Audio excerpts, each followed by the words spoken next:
Hello, how's everybody doing today? We are burning sports cards Thursday. This is episode 2. Every Thursday I will be burning up sports cards to get rid of, help get rid of all the hoarding that's going on in the industry and all the grifting.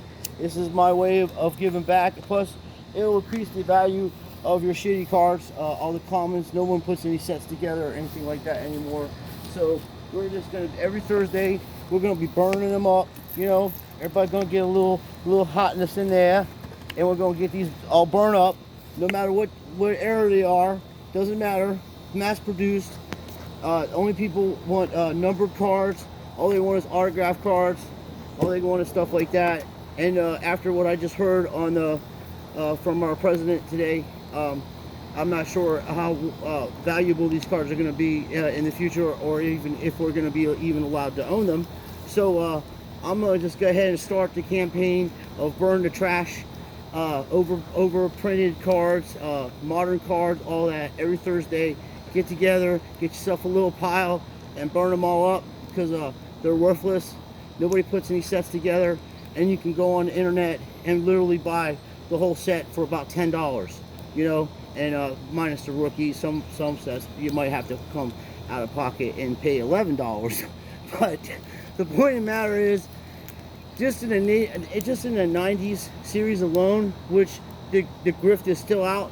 Alex Madrid, the 88 and all that, in that little era, they made 25 million sets of them things at least. So there's 25 million players of one guy, 25 million Alex Madrids, 25 million Jose Ibarra, all that, all grifting. Jab started it. Well, actually, they promoted a huge channel, and he went and sold the card for like $150 supposedly. And meanwhile, people were selling them for $5,000, $7,000, all kinds of record-breaking money. And that's when the money laundering started big, and that's how we got this big stock market experience in our hobby right now. Because it's not a hobby no more. It's done. So all them extra cards you have in the 90s and all that stuff you have laying around, get yourself a nice little bonfire and start it, burn them up. You'll bring down the population of the cards, and you might make one or two cards a little more valuable. Instead of a penny, they might be worth like 2 pennies. Okay, out of all the players in all the eras, there's only 3 or 4 or 5 players, and only like 2 or 3 different types of cards that are worth anything of any value. I can go on a list on and on. I've been doing this since 1978. So, and these cards, people throw them in the garbage can, and then someone's going to get grifted on them. It's a huge grift. It's not even fun for people to collect anymore because they can't even get boxes to even collect anything. So it's all a big grift, and I'm going to do my part to help clean the hobby up. Every Thursday we're going to be burning these extra cards, no matter what era they are. If they're not number, autograph, rookie, or anybody of importance, they get to get burnt, because that's how you folks like to do business out there. So, and by the way, somebody left me a message saying that I'm grifting by burning my own stuff. I don't understand that, but I respect your opinions, and I expect your criticism. I respect all that, so I understand. You have to wake up. You have to let things go. Stop hoarding these things. They're never going to be worth anything.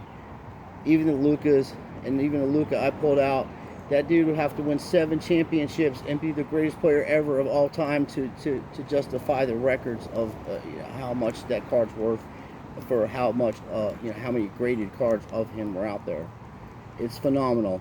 It's if you look at Dirk Da Vinci, he has less graded cards than Luka, okay, and he's a Hall of Famer for sure, 100%er, and has a championship, and his stuff isn't as expensive as Luka. So that kind of stuff is what I'm trying to explain to you. Modern stuff overproduced. They don't even show you the print runs on these things. All people are doing is buying Bowman, whatever. All they're doing is going out there trying to just get numbered cards or autograph cards or chase certain rookies, which, even not chasing the rookie thing, only, especially in baseball, I have seen so many people that were so talented, supposed to be the best at this and the greatest at that, and they end up a couple years later they're at Publix doing grocery times. Okay, so baseball is one of the hardest, for modern investments. You don't know how. First of all, every year they change the way the baseball is. The one year it was loaded. They had guys hitting balls 500 feet out of the park, and then the next year they fix it differently. So it all depends how the commissioner wants to change the ball and things like that. But at the end of the day, there's out of thousands and thousands and millions of people that play baseball, only a few of them ever make it to the Hall of Fame. So that's the way that is. And like I said, mass production, junk.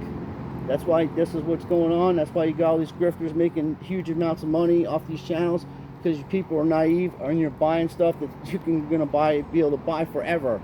There's nothing special about it. Okay, so wake up and let's join the party. Every Thursday we'll be burning sports cards. Is fun. It makes you to where you don't hoard stuff, and you're actually helping other collectors make their shitty collection worth a little bit more by maybe a penny or so. So anyway, that being said, have a good day, and we'll be opening up some hockey later, which I will not burn yet.